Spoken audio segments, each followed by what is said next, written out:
నమస్తే అండి గురుగారు, బాగున్నారా? ఏదో మీ దైవాలు బాగానే ఉండవండి. మాదే కదా, దేవుడి దేవుడు ఉండాలి. గురుగారు చాలా రోజుల తర్వాత ఎలా ఉన్నారు? బాగానే ఉన్నారు సార్. సరే, ఏంటి మరి ఏపీ రాజకీయాల మీద మనం మాట్లాడుకుందాం. సో ఎలా ఉంది పరిపాలన, ఎలా ఉంది చంద్రబాబు నాయుడు అండ్ కూటమి ప్రభుత్వం పరిపాలన? కూటమి ప్రభుత్వం పాలన వాళ్ళు బాగానే ఉంటారు కానీ 164 మంది వాళ్ళు వైసీపీ వాళ్ళు ఒక మాట్లాడుతుంటే వీళ్ళు ఒకరు కూడా నోరెత్తడం లేదు ఏందని జనం అంటున్నారు. మాట్లాడారా? ఎవరు మాట్లాడలేక అని అంటున్నారు జనం. అదేమండి నేను అది కావాలా, నేను ఆకాశంలో కడతానంటే పల్లెటూళ్ళే గబ్బు దిగుతున్నాయి. ఈ అమరావతిలో ఏమంటారు, నా పేరులో గుర్తు రాలేదు సార్. టవర్స్ అమరావతిలో కడతాడు, పల్లెటూళ్ళ ఓట్లు ఇది వేసేది. టౌన్లో ఎవరు పట్టించుకోరు. ఎందుకంటే పల్లెటూళ్ళు ఏదంటే గ్రూప్లో ఉంటుంది సార్, నిలబడతారు. పల్లెల్లో మొత్తం వేయాల్సిందే అంటారు. అంటే నీ కరెక్ట్ పనికి వచ్చి నీ మాట అంటాడు కదండి, అదే అట్లా ఉంటాయి. పరిస్థితి అంటే నేను విషయం చెప్తాను ఏంటంటే జనం లేదంటే ఇదేంటంటే ఇప్పుడు అదేమంటే లిక్కర్ స్కామ్ అంటుంటారు, లడ్డు కల్తీ అంటుంటారు. కల్తీ లడ్డు విషయంలో మరి ఏపీ అంతా కూడా దాని మీద ఒక ఆలోచన చేస్తుంది. మరి మీరేమనుకుంటున్నారు? కల్తీ మాకేం తెలియటం, వాళ్ళు ఏమో బాబు చేశాడని అంటున్నాడు జగన్, టీవీలో చూశాను. చంద్రబాబు చేశాడు అంటున్నా కదండి. ఇది జగన్మోహన్ రెడ్డి హయాంలో జరిగిందని వీళ్ళు అంటున్నారు. మరి మనకేం తెలుస్తుంది సార్? వెంకటేశ్వర స్వామి దిగొచ్చి ఆయన చేస్తే ఎవడు చేయాల్సిన మనం చేస్తే బాగుంటుంది. మేము కూడా అదే అట్లా ఎలవల్లో. కల్తీ లడ్డు విషయంలో ఇప్పుడు అంబటి రాంబాబు గారిని అరెస్ట్ చేసింది కాదు ఆయన రికార్డు మనకి ఇమ్మను అప్పుడు చెప్తాం. ఎవరు తగిన భయం అయింది. ఇప్పుడు కల్తీ లడ్డు విషయంలో అంబటి రాంబాబు గారిని అరెస్ట్ చేయడం అనేది అంటే ప్రశ్నించినందుకు అరెస్ట్ చేశారనేది మాట్లాడారు. దాన్ని ఏదో చూడొచ్చు. ఇప్పుడు వీళ్ళు ఎవరికి ఆయన మాట్లాడితే ఎత్తురి దానికప్పుడు చైర్మన్లో పోయినప్పుడు ఎవరో ఉంటారు కదండి, మా ఆఫీసులో మాకు తెలియదు పేర్లు, దేవస్థానానికి అంటే వాళ్ళే కదా చేసింది. అంబటి వారికి మాట్లాడినాడు. ఇప్పుడు నువ్వు ఒక మాట అంటే నువ్వు చెప్పిన మాట నేను అంట. అంబటి రాంబాబు గారు కూడా అట్లా తిట్టడం కరెక్ట్ కాదు కదా. తిట్టకూడదు. ఏదైనా పాయింట్ ఉంటే ఆయన చేసిన తప్పుడు చూపించచ్చు. నేను అనేది కూడా తెలియదు. ఎవడైనా ఇప్పుడు ఆయన చూపించలేదా, మనకి అయ్యేం భయం లేదు. అంటే ఎవరైనా బాగుండాలి కోరుకొని తిట్టడం ఎందుకు? నువ్వు ఎదురుంటే నువ్వు వాళ్ళు చేసిన తప్పుడు చేసుకొని చూపిస్తా అరిచేతులు, అంతేనే కదండి. ఎవరైనా ఒకటేనండి. మనకి మంచి చేస్తే మంచి చేసినప్పుడు చెడు చేసి అనుకుంటారు, అంతే కదా. సో మొత్తానికైతే కల్తీ జరిగిందా లేదా అనేది, కల్తీ జరిగిందనేది తెలిసింది. మరి ఎవరి హయాంలో జరిగింది ఏంటి అనేది మనకు తెలియదు కదా సార్. సో మరి కల్తీ జరిగే ఉంటే అది నిజంగా కొవ్వు పదార్థాలు కలిసినాయి అనేది వీళ్ళు అంటున్నారు. కానీ కల్తీ జరిగిందని కోర్టు క్లీన్ చిట్ ఇచ్చింది. కొవ్వు పదార్థాలు కలిసినాయా లేకపోతే ఇంకా కలిసిందా ఏంటనేది ఎవరికి తెలియదు. హెరిటేజ్ వాళ్ళే చేశారు అంటున్నారు. ఇప్పుడు వాళ్ళు హెరిటేజ్ వాళ్ళు చేశారు అంటున్నారు. హెరిటేజ్ వాళ్ళు కొమ్మకాయ చేశారు అని అంటున్నారు కదండి. అంటున్నారా లేదా? అది మనకేం అర్థం కావాలి జనానికి, అంతేనా? నీకేమైనా అర్థమైతే నాకేం అర్థం కాలేదు సార్. అది ఎవరు చేశారా మరి? ఇదే వాడి మీద చేస్తాం, వాడి ఇంటి మీద చేస్తాం, ఇద్దరు ఎవరు తీసుకురావాలి? ఎవరు చేశారు ఏంటి అనేది మొత్తానికైతే కల్తీ జరిగింది తెలిసింది, కానీ ఎవరు చేశారో తెలియదు. ఇంతవరకు వచ్చిందా బయటకు రాలా? అది నిరూపించాలండి ఎవడైనా, అంతేనా కాదండి. ఇంకేముందండి, మీకు తెలియదు ఏముంది. పరిపాలన ఆయన ఏవి తీసుకొస్తాడు, కంపెనీలు తీసుకొస్తాడు, బాగానే ఉంటుందండి. ఇక్కడ జనాల్ని, పల్లెటూళ్ళ జనాలు కూడా పట్టించుకోవాలనేది నేను అంటాను.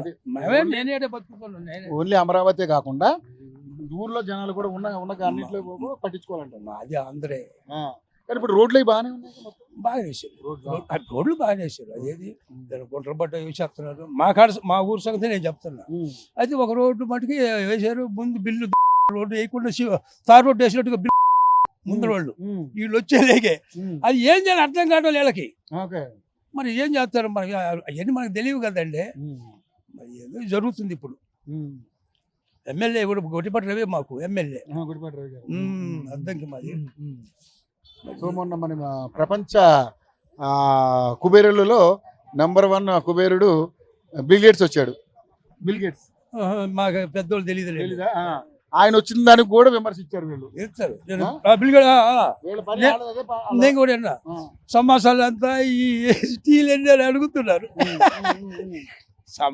ఎవరం దేనికండి? ఆయన వచ్చి మంచి చేసాడు, అయ్యో ఈరోజు ఏం చేయలేదు అని అను. అది ఒకటి సమాసాలు టీలు ఎవరు ఎందుకండి, ఎవరైనా ఒకటేనండి. వచ్చినప్పుడు ఎవరైనా మరి వచ్చినప్పుడు ఒక గ్లాసు మంచులు తాగాయి అంటాం ముందు రాగానే. అది అన్నం తింటావా టిఫిన్ చేస్తావా అడుగుతాం, తప్పులేదు. నేను తినొచ్చానంటే నేను ఊరుకుంటాం, ఏళ్ళైతే అన్నం టైంకి అన్నం తినమంటాం, అది సహజమే కదా. కానీ జగన్మోహన్ రెడ్డిని కావాలని ఓడించారు, అంత దొంగ ఓట్లు వేశారని చెప్పేసి మాట్లాడుతున్నారు. మీరు ఏమంటారు? ఇంకా అలాగే మాట్లాడుతున్నారు. ఒకటండి, దొంగోట్లు ఏం కాదు కానీ అప్పుడు శాలల్లో ఇప్పుడు మేనా ఉందనుకోండి గవర్నమెంట్ ల్యాండ్. ఇప్పుడు ఈయన ఏం చేస్తాడంటే ఒక 20 ఎకరం మేనా ఉందని గవర్నమెంట్ ల్యాండ్ ఉంటుంది. ఈయన ఏం చేస్తాడు, యువతలో ఒక 10 ఎకరాలు కొంటాడు. ఎవరు? ఈయన. ఈ 10 ఆ 20 30 ఈయన ఆక్రమిస్తాడు, మొత్తం ఈయన నెంబరేసేస్తున్నాడు. వేసారండి అని అలా జరిగింది. అటు కొంచెం జరుగుతుంది. సో క్రికెట్ మ్యాచ్ చూడడానికి వెళ్తే కూడా టీవీలో చూసుకుంటే కదా అక్కడికి వెళ్ళి చూడాలని మాట్లాడారు జగన్మోహన్ రెడ్డి. ఆ క్రికెట్ అంటే నాకు ఎలర్జీ, అసలు నేను చూడను. నేను కాదు చూడను, దాని ఎవరో నాకు తెలియదు. ఓకే. సో మరి పవన్ కళ్యాణ్ పరిస్థితి ఎలా ఉంది? పవన్ బాగా చేసుకుంటున్నాడు. పవన్ కళ్యాణ్ అప్పుడు ఎలక్షన్ ముందు మరి తొలపలు ఇట్లా ఇచ్చాడు, కానీ ఇప్పుడు స్క్రూ కటింగ్ వేపించుకున్నాడు. స్క్రూ కటింగ్ అంటాం మేము, మరి ఎందుకు మరి వెళ్ళకుండా ఉంటున్నాడు. మీరే చూడండి, చెప్పండి. బ్రహ్మాండం చేసుకుంటున్నాడు, చేసుకోవాలి. ఆయన నియోజకవర్గం అంతా చేసుకోవాలి, తప్పలేదు. ఎవరు చేసుకోవాలి. ఇప్పుడు బాబు చేసుకుంటారు అక్కడ. ఇప్పటికీ పవన్ కళ్యాణ్ చంద్రబాబు నాయుడు విడగొట్టాలని వైసీపీ కుట్రలు చేస్తుందని చాలా మంది అంటున్నారు. చేస్తారు. అందుకే వీళ్ళు జారిపోయి ఉంటాడు, జారిపోయి నువ్వు భయపడవు, నేను భయపడతావు. ఎందుకు అంతే కదండి. రేపు వీళ్ళు చేసేది ఏమి లేదు, వాడు పోతే నన్ను కాపాడుతాడు ఆయన, నేను అటు పోతాను, సహజమే కదండి. మోడీ అండ ఉంది కాబట్టి ఆ పరిపాలనలో ఆ కాస్త అభివృద్ధి జరుగుతుంది. ఆ మోడీ అండ లేకపోతే చంద్రబాబు నాయుడు ఏం చేసేది ఏం లేదు, అని పొత్తులు పెట్టుకోకుండా పెద్ద గెలిచే పరిస్థితి లేదు అంతే. ఇప్పుడు ఆడ మోడీ గారికి ఏమో బాబు కావాలా, ఈయన ఇక్కడ జరగాలంటే మోడీ గారు బాబుకి కావాలి, అందువల్ల పని జరుగుతుంది. ఇందులో తేడా ఏదైనా వచ్చింది అనుకో. ఇప్పుడు బాబు కాంగ్రెస్ అని మునుకో అందరం చూసాం కదా, ఇంత మరి కాంగ్రెస్ పోయా, మళ్ళీ టీడీపీ బీజేపీ పోయా. ఏలానికి వెళ్ళి మాకు అయ్యో మా ఏం తప్పులు మాట్లాడితే తప్పులేమో మాట్లాడి మీరు కరెక్ట్గా మాట్లాడుతున్నారు, కానీ భయమే గురించి కాదు. అసలు పరిపాలన విధానం చూసుకుంటే ఎలా అండి. ఇప్పుడు పరిపాలన గురించి ఇప్పుడు ఆయన బిల్డింగ్ కడతాడండి, ఆయన అన్ని 100 టవర్లు పెట్టి కడితే ఈ పల్లెటూరులో గబ్బు దిగుతుంటే పంచాయతీ బిల్డింగ్ పడిపోయి కట్టుకోండి. మరి మా ఊళ్ళో కట్టకపోతే మేమేమనుకోండి, నువ్వు చెప్పండి. నీకు ఇంటికి పోతావు, నీకు అన్నం పెట్టరు, నువ్వేమంటావు చెప్పు. భోగాపురం ఎయిర్పోర్ట్ విషయంలో కూడా మేం చేసిందే వాళ్ళ పేరు. మరి వాళ్ళు శంకుస్థాపన చేస్తే 20 చేస్తే మేము చేసేవాళ్ళకి పని ఇంకో చీళ్ళు కట్టినా కానీ ఎవరు ఆయన ఎవరు రామ్మోహన్ నాయుడు చేసుకొచ్చాడు, ఏదో కొట్టినాడు కాబట్టి ఒక పవర్ ప్లే వాళ్ళని. అప్పుడు వాళ్ళ నాన్న పేరు అచ్చెన్నాయుడు కాదు, మన పేరు ఎర్రనాయుడు. ఆయన పవర్ ప్లే మనిషి, ఎగురు మనిషి సర్దైన వాడు. ఆ పవర్ ఈయన దగ్గర ఉంది. తర్వాత ఏమన్నా కానీ మాట్లాడే కెపాసిటీ ఉంది, మాట్లాడు. లోకేష్ చేంజ్ అయ్యాడా, పర్లేదా? ఏం కొద్దిగా సైలెంట్ అయ్యారు అనుకుంటున్నారండి. మరి ఏం సైలెంట్, మనకి సైలెంట్ అంటే ఎందుకు? ఇప్పుడు అంటే వాళ్ళు ఎదురుదాడి ఏమంటారు, అసలు ఏం మాట్లాడటం లేదని అంటున్నారు. వీళ్ళు రకరకాల విమర్శలు చేస్తున్నా, వీళ్ళు ఏం మాట్లాడుతున్నారు. అప్పుడు నా రెడ్ బుక్ ఏదో అంటున్నారు, అన్నాడా లేదు? అవును అన్నారు. ఇప్పుడు గురించి రోజా మాట్లాడింది, నాని మాట, వీళ్ళంతా ఏమైపోయారు గురి గారు? నాని కానీ, రోజా కానీ, పేరు నాని కానీ, నాని కానీ.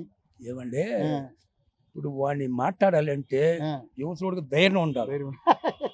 వీళ్ళందరూ ఒక్కడన్నా మంచి, ఇప్పుడు వాళ్ళు ప్రతి దాన్ని ఏదైనా పాయింట్ పెట్టంగా వీళ్ళు ఎదురు మాట్లాడుతున్నారు లేదా? ఒక్కడన్నా ఖండించాడా నువ్వు చెప్పు. అవును.